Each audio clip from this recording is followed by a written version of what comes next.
Hey guys, welcome back to Jeep 877 Ventures. Today we're talking about some must-haves that you need. Best thing to have is a nice, really good cover. This is a really nice cover. Straps on down, all the way down across.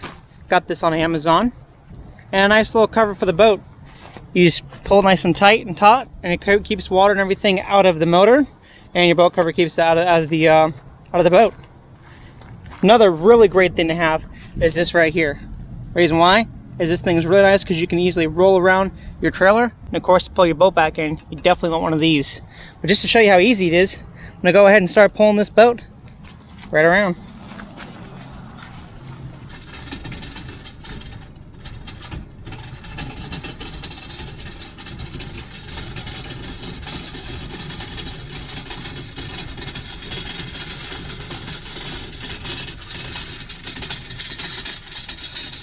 And once you get your boat over here, it's pretty simple to line it right up. I mean, you could, if you wanted to, tiller it up, but I keep it right where it's at because it's really easy enough just to go ahead and grab this and just put it right on top of the ball. Another thing you might want to get is something like this, is a hitch extender and a lifter at the same exact time.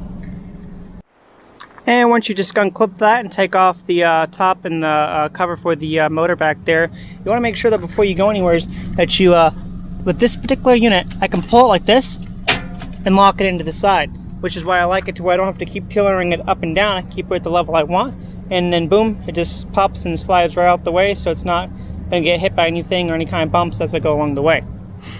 Okay. And it's always nice to have a trolling motor and a battery if you can. And then these are definitely a godsend, is to have these little swivel clamps that you screw in down here that holds it down, and then you mount your seat to it, and the seat's really nice and comfy, and it swivels right around, so you can turn around and be this way, looking that way, or on this side. Just make sure when you're traveling, you keep it in the locked position. And before you leave, always make sure you have your gas with you. Make sure that you close the vent while you're traveling, but don't forget to open it when you get there, or else could be having some issues like what the other video was about. Also, it's very wise to strap in the tail end of your boat, and I went ahead and I just looped through this nice little handlebar right here for the engine, just to keep the engine from being pulled or popped away. Definitely though, before you're launching, you're going to want to tiller that motor up with the quick release to it, which is a little push button right behind under here, and then you just go ahead and tiller it right up, and then you can pop the lock and put it back in position once you get into the water. But you just don't want that to scrape and drag when it's going into the water. Okay. And that's pretty much a lot of things. I went ahead and did this too.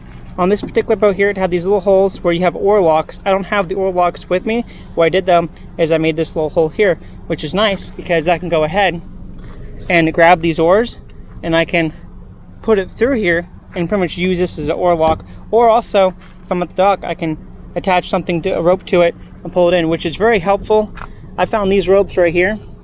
They have a really nice handle on the end here, and then on the other end it was just a regular rope, but I went ahead and bought these. These are really nice. They swivel and everything, so they're great to clip onto your front end bow lock right here, and just to kind of keep that to where you're able to push it out off the trailer and then be able to wheel it back in.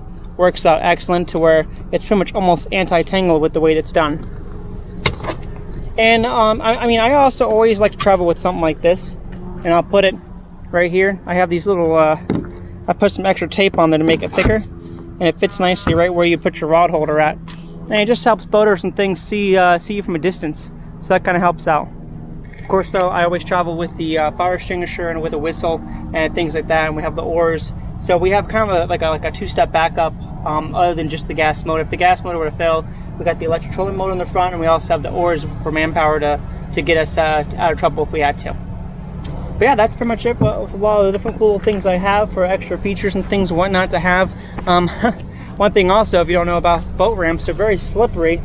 You want to get a nice pair of water shoes. These ones I found are pretty cool because it has the holes down below to where it doesn't just hold the water like a puddle. It actually lets the water out to where you're not getting all that water into your car.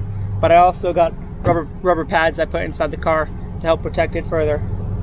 But yeah, that's my tips and tricks today for cool gadgets and things that are very, very necessary when it comes to just making life easier when you're trying to take out the boat.